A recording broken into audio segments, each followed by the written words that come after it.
Welcome to Trulyfit. Dr. Chris Swart, welcome back to the Trulyfit Podcast for who knows, the third or fourth or fifth time. We had some technical snafus and scheduling snafus to get this going, but I'm really excited for this episode. For the listeners who haven't heard you on the first few times, why don't you give a quick background as to what you do day to day, your credentials, even sort of your business prospects and things of that nature. Yeah, thank you. As always, Steve, it's a pleasure to be here. I always enjoy the conversation. So currently I am an assistant professor at American International College in Springfield, Massachusetts. So I've been in the world of higher education as a professor for about a decade now. And not only do I teach both undergraduate and graduate classes, I also am the internship coordinator here. So I oversee students as they go into their clinical experience and getting into the real world and, just kind of helping them be successful in a competitive environment because it's super competitive out there. A little bit about my background. I was an athlete my whole life. I always knew I wanted to be somewhere in the athletic performance or, athletic training field. That's kind of what I originally thought I would do was athletic training. But within a short time period, I decided that strength and conditioning and more on the performance side as opposed to the rehabilitation side was much more interesting to me. So I did my undergrad in exercise science in Massachusetts at Bridgewater State. I did my master's there as well in strength and conditioning and was very fortunate. I got the opportunity to work for several Division I football programs. So that's kind of like the bulk of my experience practically in the field came from football strength and conditioning. And then got my PhD from Springfield College, started it in 2012, finished it in 2015 in exercise physiology, and I've been teaching ever since. I've dabbled in I've had a business that is more centered in cannabis type medicine and how we can help people with different types of more clinical aspects of using cannabis. And then I've also kind of ran a business as kind of on the side in more sport nutrition. So I've had a lot of sport nutrition clients and many, many different aspects in sports and things like that. But really, the bulk of my career has been exercise science and at this point teaching and in the academic setting, probably more so than the actual hands-on strength and conditioning side of it. The lion's share of our conversation today is going to surround addiction recovery and sobriety, but I do want to go back to something you said. We had touched on this before, and I think it's an important thing to pass on to listeners. From a personal training standpoint, this is what I face with personal trainers is that when they become personal trainers, they have this, oh shit moment. Well, what's next? And I know as someone who's going into the line of physical therapy, they have sort of a direct path they follow. But exercise science, that's not the same way, right? So you come out with an exercise science degree or a master's degree, and then you go, oh shit, what do I do now? Can you explain sort of the next steps and the different types of jobs that one could hop into given that degree? Yeah, I tell my students all the time, I look at exercise science as, I call it the spider web degree, because I think you can go in there's so many different aspects of the field that you can get into. And I do believe that most students that go get an undergraduate in exercise science, unfortunately in today's climate, I think most of the time you're probably going to want to start to look into a master's or other types of schooling and specializations from there. But there's so many different fields. I mean, personal training, running your own personal training business, either within a big box gym or branching out and doing your own thing, is something that a lot of my students do. We live in a world where it's pretty easy to start, some social media and do some online coaching. So a lot of my students kind of go that traditional kind of personal training route. Some of my students get into strength and conditioning and they want to work more in the athletic performance setting, both in a collegiate team type setting or in a private setting and working for more of a private strength and conditioning facility. So those are the two biggies, but we have a ton of students that end up going occupational therapy and kind of moving more in that type of field. We've got physical therapy. I've got students that have gone pulmonary rehab, cardiac rehab. Some students have branched out into the medical world and gone into physician's assistant or even MDs and going to medical doctor. I think a lot of medical programs now are starting to respect exercise science much greater than they did maybe 10, 15, 20 years ago. Because in exercise science, you get a lot of experience. We learn about the human body and anatomy and physiology, but you get experience with human interaction and, coaching and developing relationships and rapport. And I think that those skill sets go really, really handy, as you get into more of like the physician's assistant and like medical profession type things. And then I've had plenty of students get kind of like into sales, medical device sales, pharmaceutical sales. I've had students kind of go that route. I'm sure I'm forgetting some, but those are like off the top of my head, a lot of the different directions. Nursing, sometimes students will switch from exercise science and go into nursing. I mean, there's just so many different aspects. Some will get into more like biometric and, working for different like apparel companies. Under Armour, Nike, Reebok, Noble, getting into these companies and helping do some research as far as like, the material that these athletes are wearing, the shoes that they're wearing. A lot of students will get into research and kind of get into more of the research setting to help both in the medical and more of the sport performance side of it. So there's just so many different aspects to exercise science. And that's not even getting into things like nutrition and sport nutrition and all those things, which is kind of a subsidiary of exercise science that a lot of my students have interest in. Yeah, that was a great summary. I think that does really encompass not all of them, but many of the jobs that one could enter into with an exercise science degree, because it is confusing for people. You have a 17, 18-year-old who says, I think I'm interested in exercise science, but I don't know what the hell is next. Knowing that you have all of these options, as you called it, sort of the spiderweb degree is only beneficial for you. It's not a negative, that you don't have to follow one particular path. But before we jump into your personal story, I want to talk about terms associated with addiction recovery and sobriety. Are there things that people shouldn't say, shouldn't use? What exactly is, faux pas, recovery, addiction, sobriety? How do we use this terminology, let's say with our clients, if I'm a personal trainer or somebody in the health and nutrition and medical space, and one of my clients is dealing with fighting to be sober? I think it's a great question, and it's a very difficult question to answer because there are so many different ways of looking at this. So like for me, the one thing I can do in this conversation is kind of really stress how I look at it and how I think it should be approached. I look at just taking the word like addiction, right? I look at addiction as the disease of more. And it's basically like you can look at addiction as, I'm using, I'm taking, I'm utilizing some habit that I know is harmful, ultimately for my overall health. And so addiction is like this big umbrella. We're going to get into this conversation a little bit deeper, but, when I talk, I'm a part of AA, but I've also been a part of NA as well.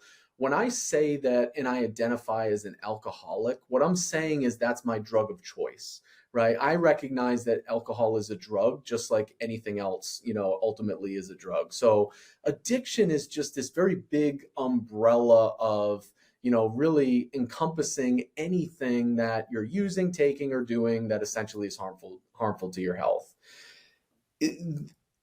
Unfortunately, we're in a situation where I think a lot of people can get offended by different things. And I think that that's where approaching each individual case as, how do you want to be approached? Or like, how do you want me to speak about this particular topic? Like something like sobriety.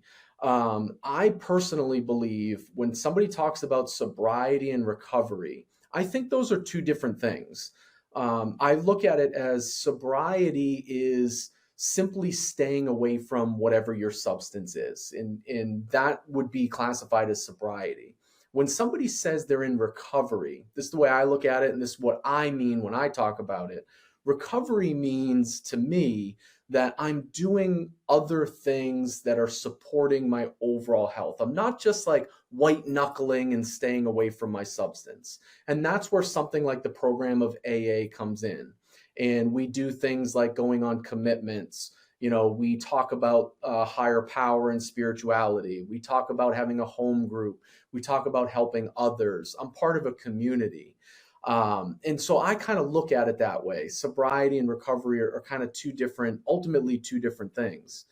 When we look at somebody that is just simply like staying away from a substance, we talk about untreated, at least in my side of it, from the alcoholism side of it, we talk about it from the standpoint of untreated alcoholism. And that's like we call it RID, R-I-D, restless, irritable, discontent.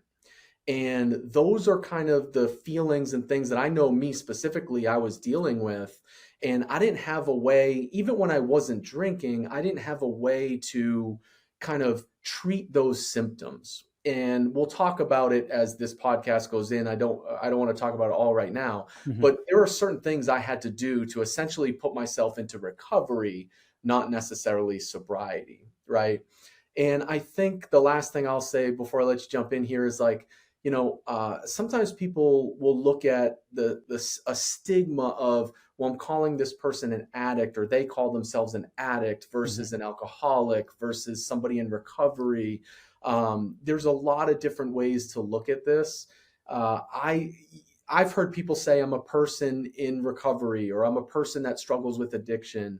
This is where you just simply have to kind of communicate with the person to see what they're comfortable with.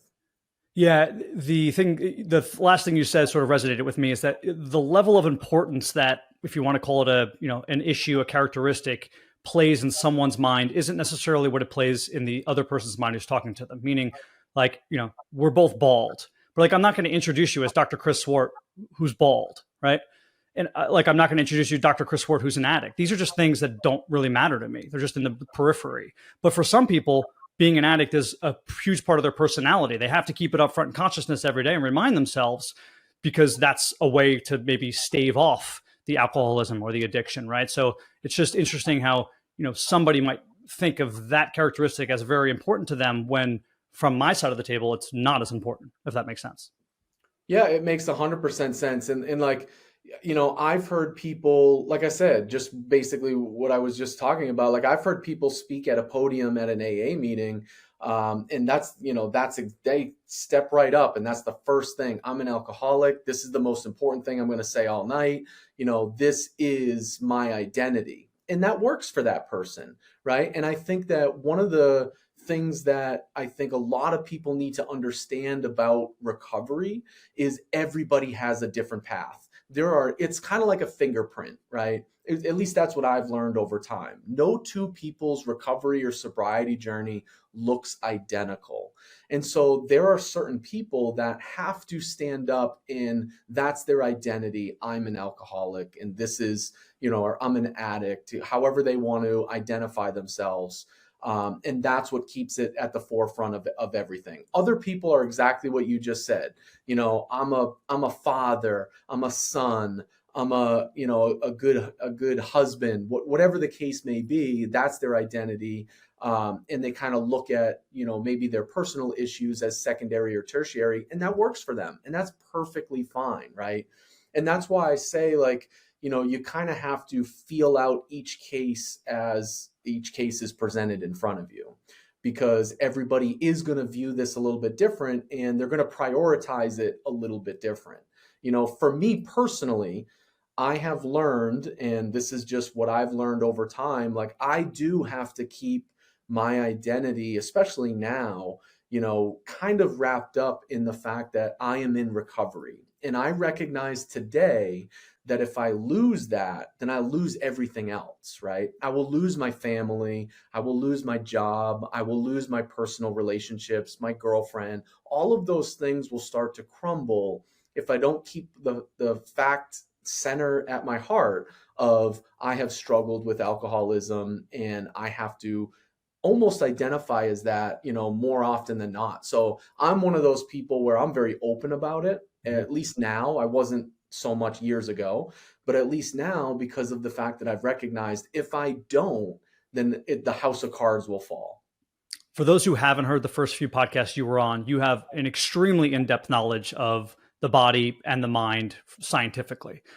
do you think it sort of reminds me of like a child psychologist who has kids, right?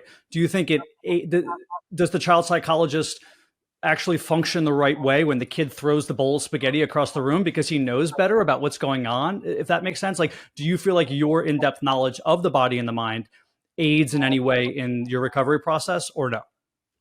I think it hinders it. Mm, I think it hinders it a lot, wow. right? There's a big phrase or saying or topic in recovery. The smarter you are, the harder this is, right? The more you can't educate yourself out of addiction. And that's one thing that I've learned tremendously. It's very important. Like I'm grateful for the fact that I can understand the brain neuroscience. I've done my homework on it, based off of my background and now going through this and what I've learned. I think it's a great asset, but knowledge itself does not stop me from picking up a drink, right? What ultimately is helping me is the action of doing the program that's laid out in front of me. So I'm a part of AA. I believe firmly in AA, but I will never tell people that that's the only way to do it, because it absolutely isn't, right? We've got things like AA, we've got things like NA. There's something known as SMART recovery, which is more like cognitive behavioral therapy type based. There's something known as Dharma recovery. People go to just general therapy. There's all types of different spiritual ways of doing this. There's so many ways of doing this, but my knowledge itself was not keeping me away from it. Even though I knew it, I knew what was happening from a brain and a physiological standpoint every single time.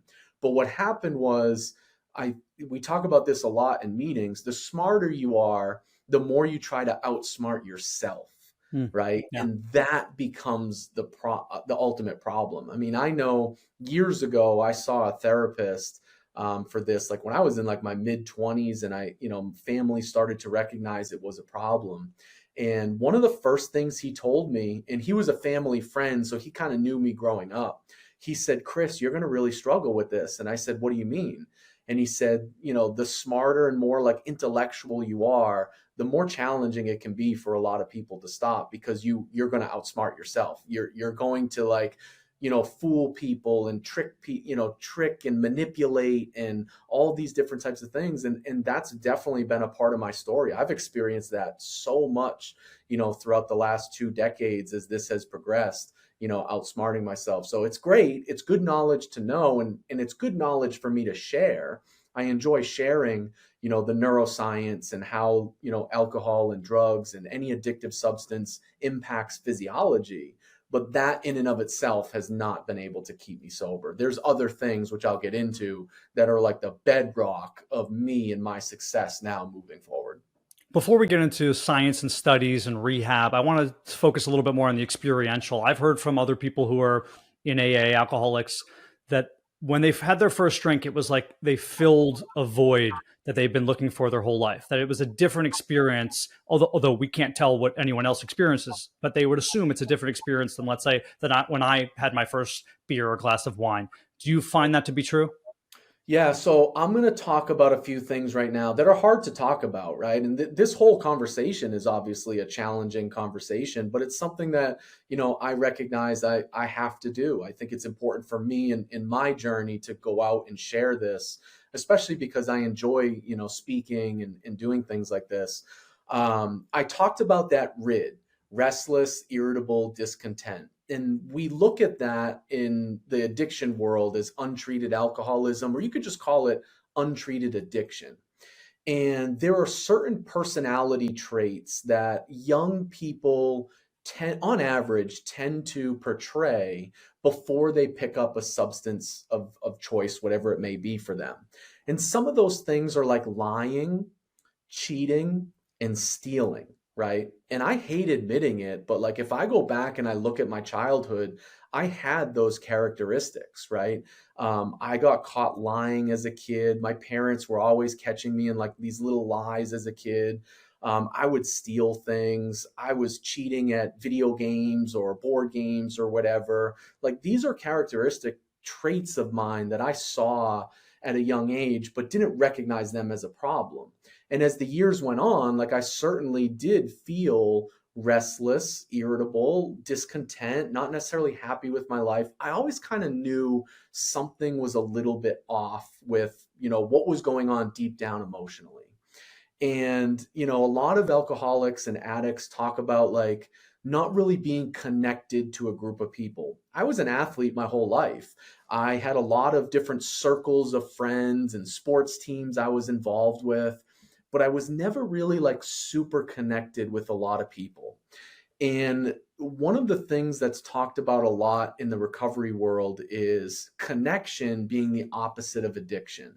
And I definitely felt as a younger child and even like into my teens, I had friendships, but I really didn't have a lot of like really, really close networks and connections with a lot of people.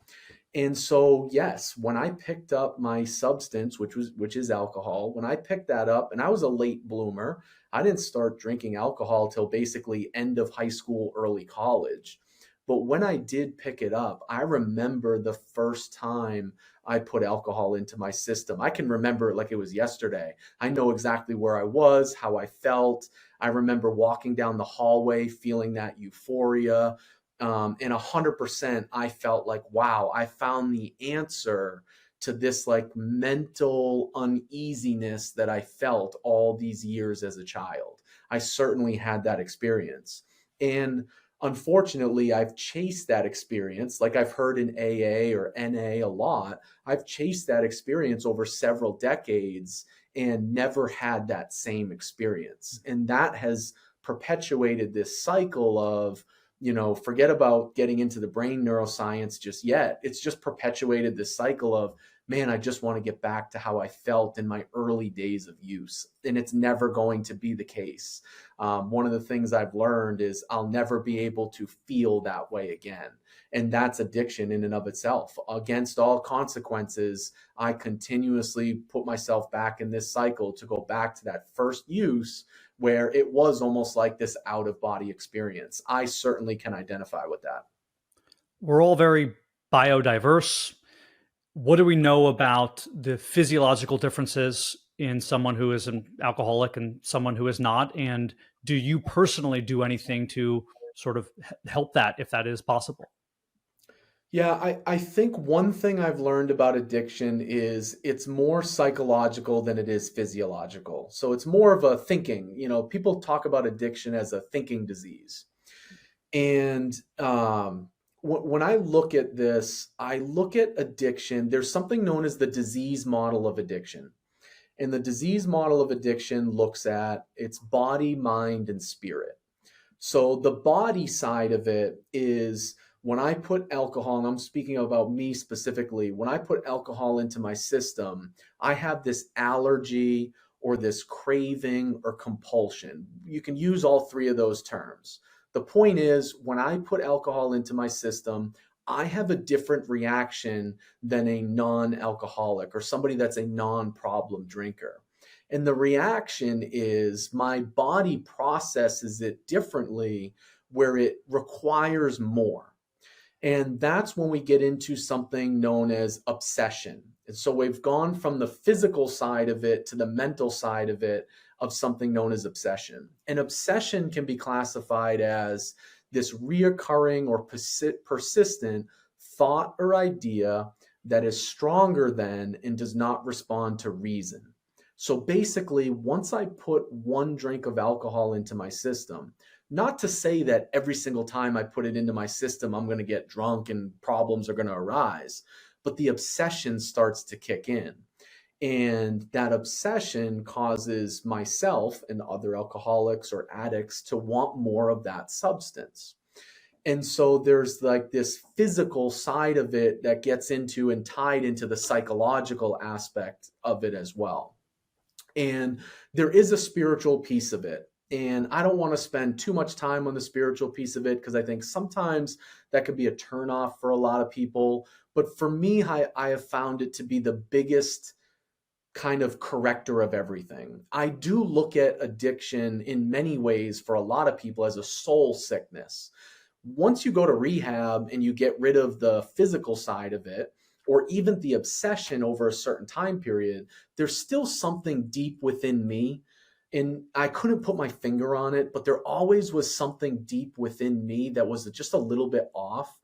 And what I have found over time is I didn't have any spirituality. And I'm not talking about religion and, the Bible and all these different types of things. I just didn't have an ability to get outside of myself.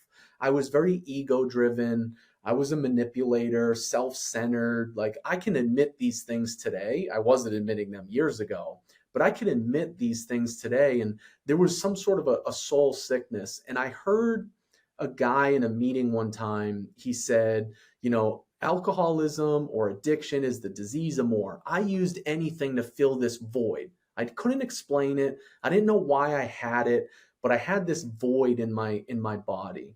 And if it wasn't drugs and alcohol, it was food, it was sex, it was, gambling, it was whatever. You pick your poison, they're out there, right? And so he said, finally, I realized that it was a spiritual hole that I needed to fill. And that got this trigger in my mind. And I said, you know what? I want to work on that. And I started doing some prayer and meditation and, getting myself out of myself and helping other people and doing service work, I think is really important. So there's this, kind of this disease model where it's kind of a three-pronged thing: body, mind, and spirit. Yeah, not to be crude, but I do think also filling your time is part of this, right? If you fill your time with good things, you don't have enough time to do bad things. So doing things like service work and helping others and exercising and all these things, there's only so much time in the day will probably lead you towards a better path because of the fact that you're filling your time with good things. And that's a huge point to make, right? A lot of people, basically what you're getting at there are what are your certain triggers, right? And for me, it was high stress periods and free time. So I knew I had to keep myself busy, so I wasn't obsessing about, taking a drink or whatever the case may be. But as far as physiological, right, kind of more of my background, we know that there are certain kind of physiological traits, or we could start to get into the hormonal aspect of it. People with high cortisol. So if you want to start to get into kind of the body function aspect of it, cortisol is a stress response, obviously. And things like epinephrine and norepinephrine, both as hormonal aspects and neurotransmitter aspects. People who tend to see these things in their blood work tend to have a little bit higher propensity to lean more towards a substance. Same thing with estrogen. We see people with higher estrogen tend to have a higher risk factor for ultimately getting into, different types of addiction and addictive substances. And then we start to look at neurotransmitters, things like serotonin, norepinephrine as a neurotransmitter. And these are things that are linked to depression and anxiety. That's why we have things like SSRIs and SNRIs. Not to say that if you're depressed and anxious, you're going to develop a substance abuse issue or vice versa, but they are connected, right? And so some of this is in some way a genetic component to it. But I think one of the things in me doing my homework and research over the years, at one point, people believed this was much more genetic than it really is. I always use the phrase genetics loads the gun, but it's environment that pulls the trigger. I think this is way more environmental than it is genetic, for sure. I have a good friend, Chris Scott, who wrote the book Drinking Sucks. He runs a company called Fit Recovery. And he gets a lot of blowback in the community because of his stronger approach to the bio end. Now, he uses the biopsychosocial model, but he sells a supplement. So he gets a lot of pushback from saying, hey, supplements are not going to sort of heal these issues. And I want to sort of present his side of the case and see what you think. And I'm going to not do it a total service. But what he says is, I have a child. And if I'm on 3 hours of sleep and I'm not eating correctly and I'm low on all these vitamins and my child throws a bowl of spaghetti over the counter, I'm probably going to snap at her, unfortunately. But if of all of those things, if I'm balanced, right, and I'm optimized a little bit more, if I've had my sleep, if I'm eating properly, if I'm exercising, if I'm doing these things, I'll probably take a deep breath and remember that how I should really handle this situation is not yell at her, ask her to come down and help daddy clean it up and tell her why it's wrong.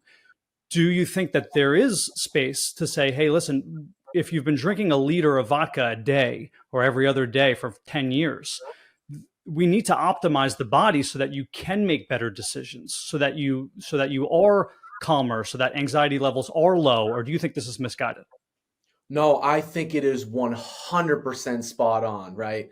And everything you just said, Steve, is exactly where I want to sit in like the addiction and recovery world, and helping people is more on the sleep, recovery, nutrition, exercise. Like I want to be able to help people in that area. We have a saying in AA, it's called HALT, HALT.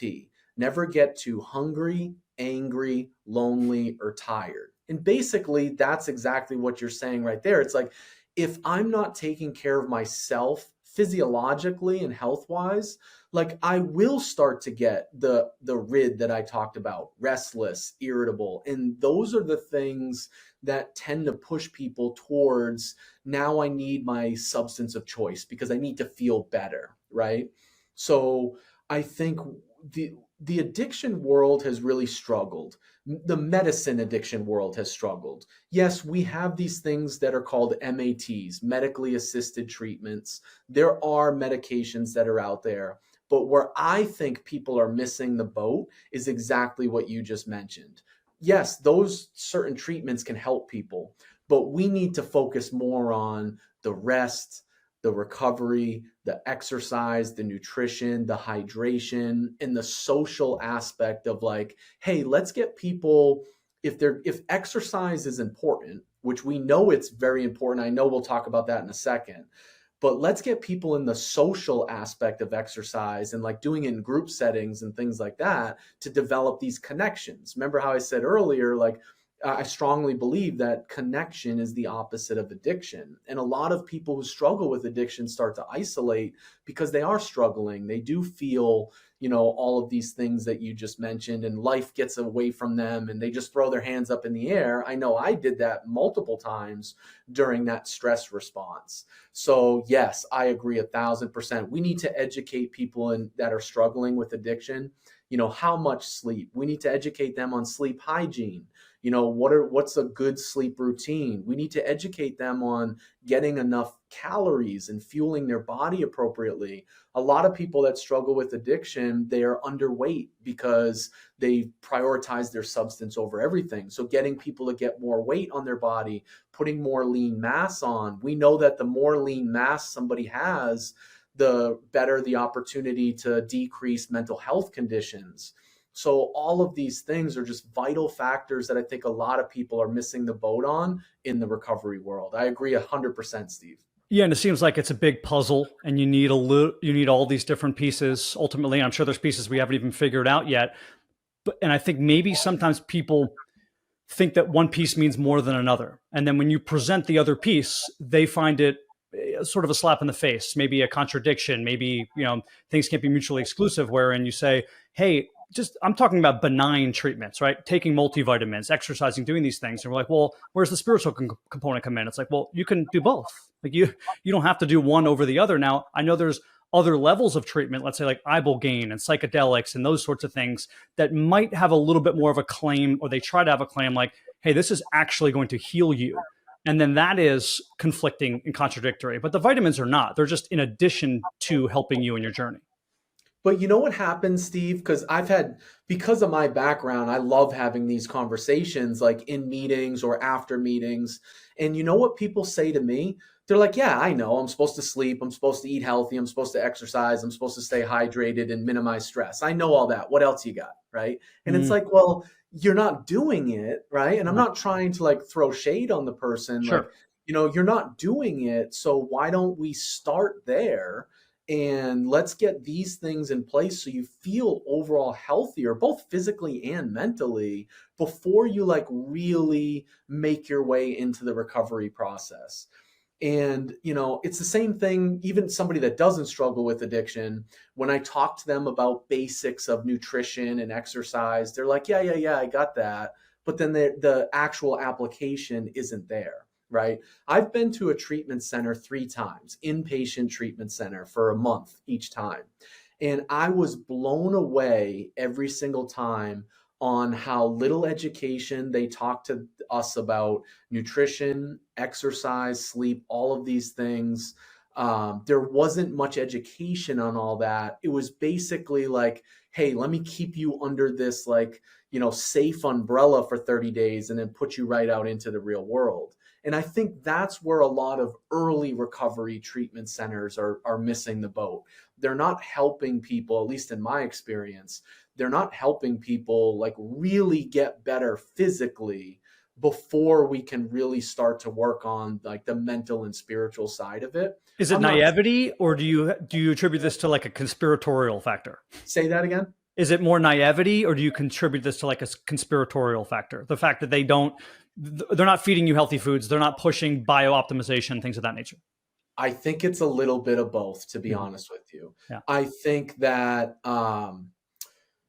the patients themselves don't really want to partake in these things. Like, I know that the treatment center I went to, we had a gym there, and I had to, like, I used it every single day, right? Because that's what I do. And I've come from this world, but like, I had to start to like motivate other patients to go and do some of the like exercise, and I would write programming for them. I talked to them about nutrition. Like, I was like doing this while I was a patient myself, and people like loved it. They were getting so much experience out of it, and they really appreciated those types of things, and they were seeing benefit from it. But then at the same time, I think that a lot of treatment centers say, well, people aren't going to follow through with it or do it, so let's just keep them safe and healthy. And there was like a lot of fried food. The treatment center I went to, a lot of heavy carbohydrates, fried food. And I get it. Some of it is they're trying to put weight on these patients, because a lot of patients come in underweight because they're not prioritizing their physical health. So there's a lot of things to kind of discuss there. But my hot take, Steve, and I'm glad you brought it up, is I think some of it is on purpose. And I hate to say that, but I'm also a realist in this world. It is a business. Treatment centers are a business. And unfortunately, there are a lot of repeat customers. I think that they know they could do things better. And some of it is budget related, and some of it is, a more of a business decision. But I hate saying that, but it is the truth, and it's how I truly feel. Are there any, this just came to mind, are there any treatment centers who have less of a, kind of treat them with kids gloves approach and make you exercise and say, hey, we're going to do this. We have to have a regimen. We have to have a routine. You have to wake up early, almost like a boot camp type thing, or is that frowned upon? So it's definitely not frowned upon. I don't know. I don't have a ton of experience. I went to the same treatment center all 3 times. Mm-hmm. So I don't really have a ton of experience in other places, but I do have experience as part of a company called Revive. I've been on the board of directors for that company for a while, and that's what we do. So we go into rehabs, treatment centers, sober homes, detoxes, and they hire us to come in and put them through a workout and talk about nutrition several times a week. So some treatment centers are valuing it and seeing the value in it for sure. But one of the things that we have struggled with as a company when we do go into these places is patient participation. So even if the treatment center believes in it and thinks that this is something that is important, which it absolutely is, getting the patients to show up and then actually care about it and want to participate is a whole separate endeavor that is very, very challenging, especially in early sobriety when, people in treatment centers are like anywhere from a couple hours to maybe 30 days into this. So their own motivation to work out is obviously extremely low. But I think that's a really good time period, maybe if they're not physically doing it, to actually hold classes on fitness and nutrition and that aspect of it, I think is a really, really good time to try to let some of that information sink in, and just not enough treatment centers are doing it. Yeah, and I don't think that's like those are good excuses for treatment centers that people, maybe they just arrived. Okay, well then say have a date. Like, okay, 10 days in, have more options than just a weight room. Okay, make it a resort. Have a tennis court. Have whatever, water skiing. Have any sort of outdoor activity that involves a little bit of a physiological push. Right, you can have all of that there, and give people options. Because yeah, I mean, sometimes lifting sucks. If you're an athlete, I talk to a lot of athletes who were forced to wake up at 5 a.m. because they were college fullbacks and they hate lifting, but they love doubles tennis and they love going on walks and they love hiking mountains. Like there should still be all of these other options, not just a weight room. And it's very easy for these people to present that. Yeah, and you know what? Like when I was in the treatment center that I was in, I'm very vocal. It's just the type of person I've always been. And I like got all the way up to like the director of the whole program. And I was like, hey, listen, like it's so easy. Maybe there's nobody here that's qualified to teach yoga. Fine. But you can go on YouTube and do like a guided yoga and just have the patients sit in the middle. Like we had common areas and they're like, hey, that's a really good idea. And I'm like, why am I coming up with, that solution? And same thing with like a walk.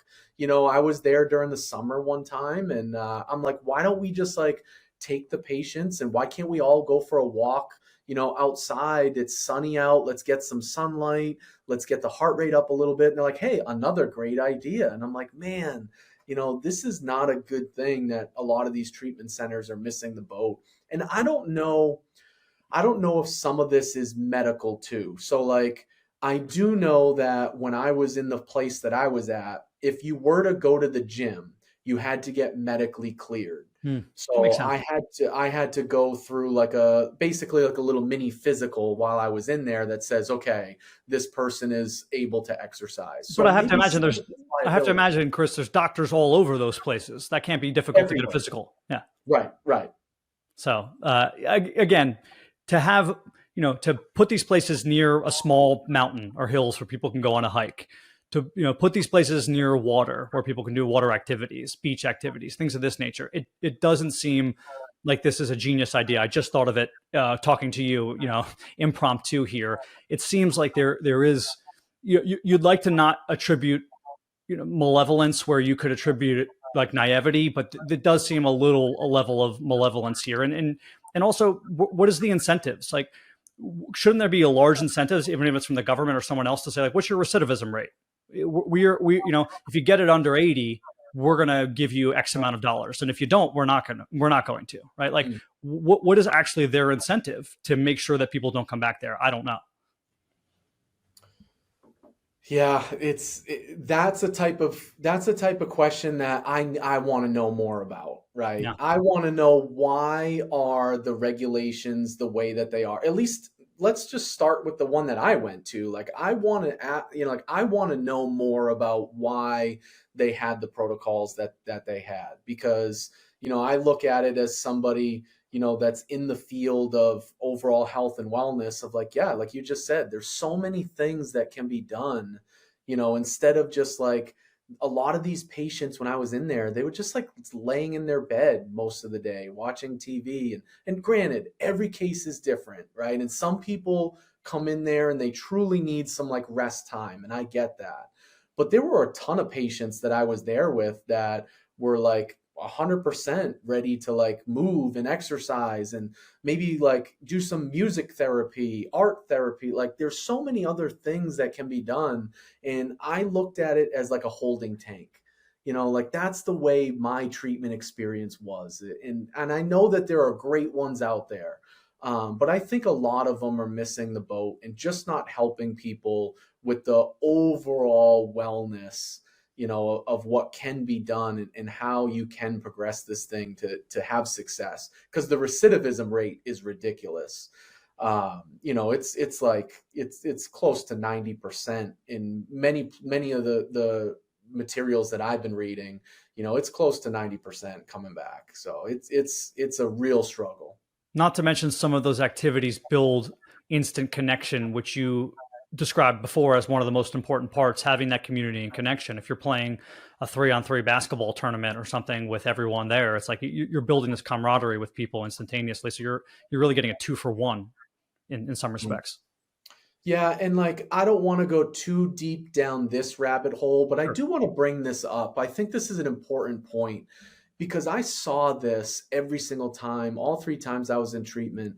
I don't know why um, all of the times I was in treatment, everybody was pushing, and I say like everybody, all the medical staff, the nursing staff, anything related to medical, were pushing drugs. Like when I say drugs, I mean like the medically assisted treatments. Sure. And they almost wanted everybody to go on these medications. And I was looked at as weird because I wasn't on these medications and I refused to take them. And I think that is a somewhat of an issue in and of itself.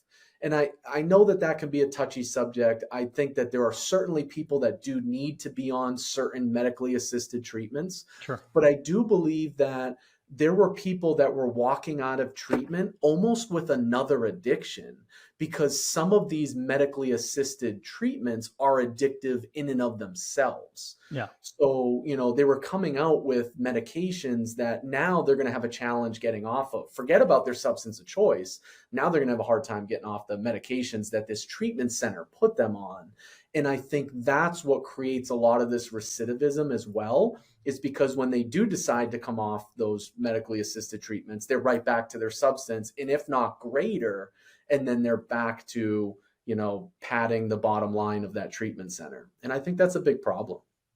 What do we know about abstinence versus moderation from an efficacy standpoint? Do any of these programs have seen success in moderation, or is that never the case, or almost never? It's not never the case, and I almost can't even say that it's almost never the case, right? It depends on how far down the kind of rabbit hole you've taken your addiction. And I've had conversations with my general practitioner, a lot throughout the years, and I've asked him like, have you had patients that admitted that they had some sort of a problem with a substance and then, kind of took some time off, learned how to moderate it, and then was successful over a not just like a year time point, a decade plus of being able to safely use whatever substance. So let's take alcohol, for example. And he said yes. He has had people that recognized that it was getting to be a problem, pulled back, and then was able to safely moderate it, for whatever time period. Mm-hmm. One of the phrases or sayings that we use in AA, and I really like this, is once you become a pickle, you can't ever go back to being a cucumber, right? So I do believe that there is a theoretical line. And Mm-hmm. what that line is very difficult for, somebody to know. I have no idea when I cross that line. But I know for myself, I crossed this line of I will never be a normal drinker again. I know that if I put alcohol into my system, I may not get drunk that day. It may not cause a problem that day, but eventually it will, right? And this is where I really like the phrase of like, not every time I got drunk, I got in trouble, but every time I had a trouble or problem in my life, it was really because of alcohol at some level, right? So I know that me personally, I have crossed this theoretical line of I'm now a pickle, not a cucumber, and I need to be 100% abstinent. But that is certainly not the case for everybody. And I will never say that, right? I recognize everybody's path is different, and some people can moderate and have success, but it is a much lower percentage of people in recovery that are moderating than that need the complete abstinence. What about, instead of moderating, shifting to something that is lighter on the spectrum? So, for example, I know there's non-alcoholic wines they sell in California that have THC. We talked about CBD and sort of other cannabis things. We've talked. I think there's now even like vitamin cans that have like microdose mushrooms in them that you can get now. Like, what about these things as maybe some level of intervention, even if it's not right away, down the road for people recovering? Yeah, I mean, you're 100% right. People have had success with it. And this is where like is the juice worth the squeeze to you, Yeah. right? And I think that's an individual decision. If a person has had tremendous consequences in their life, you know, legal problems, financial problems, personal relationship problems, if it's gotten really, really bad in their life, it may not be worth leaning into some other substances unless it's like really medically supervised. And we do have that path. So that is available for people. Hmm. If maybe you can say to yourself, well, I didn't go all the way down the elevator to complete absolute rock bottom, and let me try some of these other things, go for it, right? Like do it safely. Make sure that you're open about it with people around you. That's the way I feel about it, right? So people can kind of make sure that you're all right. Go for it. Like I don't have a problem, you know, with trying some of these things. We do know that there are alcoholics that utilize THC and CBD, and they've never gone back. They've had decades of success without ever going back to alcohol. And that's perfectly fine. We've got microdosing of, you know, different mushroom components and things like that, like you talked about. Like absolutely, that those things are available, and they absolutely are an option. But I think you really want to do your homework before you start to attempt, you know, those different types of things. Um, Yeah, I don't yeah, want I to mean, compare. Sorry, I don't want to compare like food addiction, let's say, to alcohol addiction. But I've had clients who like needed to have their bowl of ice cream every night, and we just replaced that with something else that had a little bit less sugar in it, but was more healthy, right? So now we're putting blueberries and strawberries into a shake that might have a little bit of sugar in it. And then before you know it, now they're just eating a protein bar at night that maybe only has stevia in it, right? So we're giving them something to look forward to. It's just, we're not going straight to water, let's say. right. Yeah. Right. And I think the only thing there, because that's an important point, right? Sometimes those can lead into, and I say sometimes, Mhm. it can lead into cross addiction, Mm. right? And it can essentially be a catalyst towards something else. So just being aware of that before you go into it. But no, I agree 1,000%. The example that popped into my mind was people who drink a lot of soda and can't stop drinking soda, and then they switch to something that's like, you know, got some artificial sugars, artificial sweeteners in it, right? And over time, then they go away from the artificial sweeteners down to water. It's like this progression.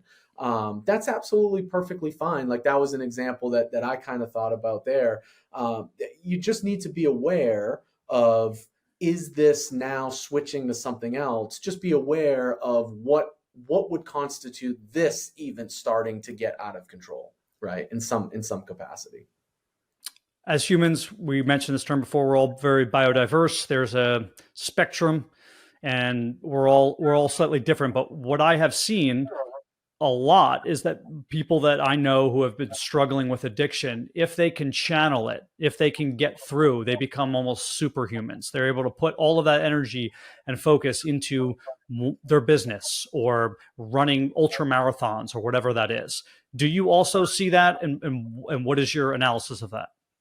Yeah, I think that's really important. The people that I've seen have the most success in recovery are channeling this like negative energy or negative experiences, whatever you want to, however you want to word it and describe it.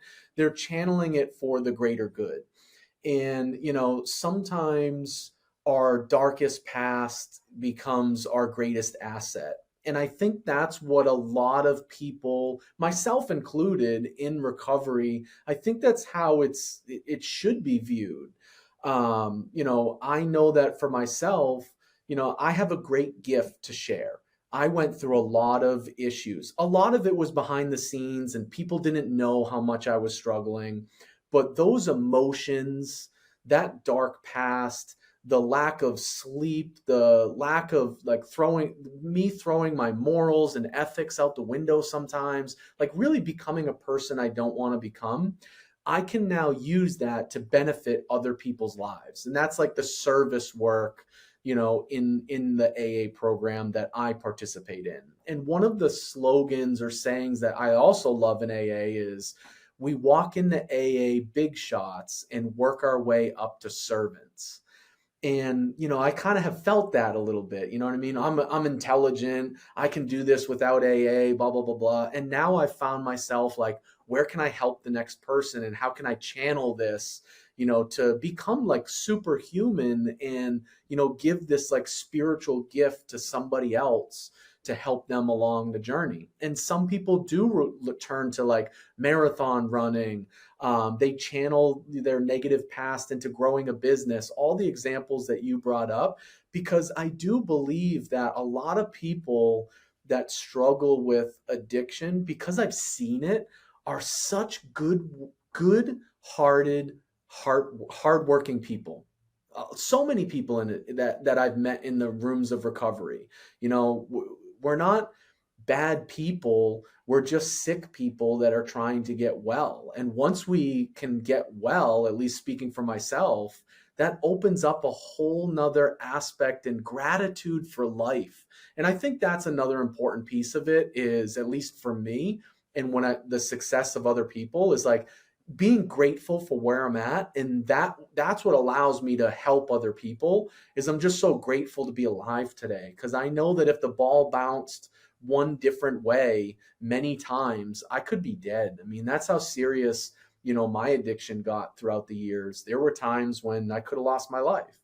And so I feel that, Steve. I feel superhuman in certain ways in the world of recovery. And I want to help and I want to channel this. And I want my life to have as much meaning moving forward. And now that I'm really practicing recovery, I do feel like it's a second life. And I know that sounded cliche to me years ago, but I do feel like I'm living two lives. I lived my life in addiction, and now I'm living my life in recovery. And I want to help and do as many things as I possibly can to make myself even more grateful, for where I'm at and what gifts I have to give to other people.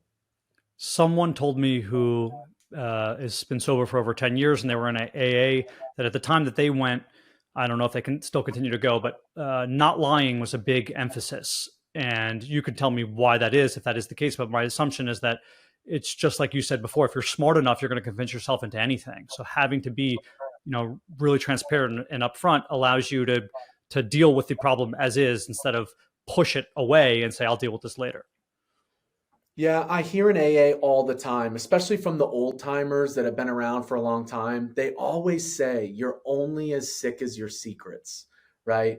And so honesty and transparency it's like taking that weighted vest and just throwing it off.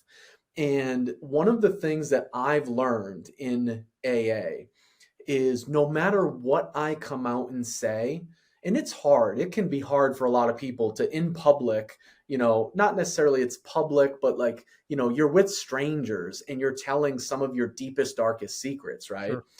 But like so much weight gets lifted off. And now I'm not, it does go back to the spirituality side of it. I'm not as spiritually sick when I'm honest and transparent and open. And my deepest, darkest secrets have helped other people because they're like, oh my God, I would have never said that I've done that. But now that you said it, I did that too. Or I felt that way too, right? So being honest and transparent not only helps me, but then it helps other people, which then in turn helps me again, because I recognize that I'm having an impact on someone else's life. So in the world of AA and NA as well, and a lot of recovery, there's an acronym HOW, HOW. And it talks about the three biggest things that oftentimes people will say you need in recovery. You need honesty, which is the H, open-mindedness, the O, and willingness, the W. If you can be honest with yourself and others, you can be open-minded to the suggestions and what other people are doing and how other people stay sober. Stay open-minded to everything. You never know what's going to work for you. And then be willing to try it. At least for me, I want to keep this on me. Sure. When I started really letting that how sink in, honesty, open-mindedness, and willingness, that's when my whole mental aspect of what I was doing in recovery I had this awesome mind shift, and I really started to see the fruits of my labor. I had to do those three things first. Dr. Chris, thank you so much for opening up here and being honest and telling your story. For those who want to find more about not only addiction recovery, your journey, your story, and maybe just follow you and your path, let them know where it's best to either reach out to you or just to follow you on the socials. Yeah, so the social media that I use predominantly is Instagram, and I've switched my handle. It is now at sober doctor, spelled out DOCTOR .swart, SWART. So at sober doctor.swart. And that's probably a good way. I kind of do a lot of like the fitness side of it. It's a good way to kind of keep in touch with me. You can direct message me there. Or I'm going to give people my personal email. If anybody has any questions or, anything at all, my personal email is Christopher, CHRISTOPHER, Allen, ALLEN, Swart, SWART. So Christopher Allen Swart at gmail.com. And feel free, anybody that's listening to this, feel free to reach out to me with any questions or anything I can do to help, in anyone's process. I'm so happy to do that. I recognize that service is what's going to keep me, on the right path. So anytime I can be of help to anybody, I absolutely want to do that. I will put those both in the show notes. Dr. Chris Swart, thank you again for joining the Trulyfit Podcast. Thank you, Steve. Always a pleasure.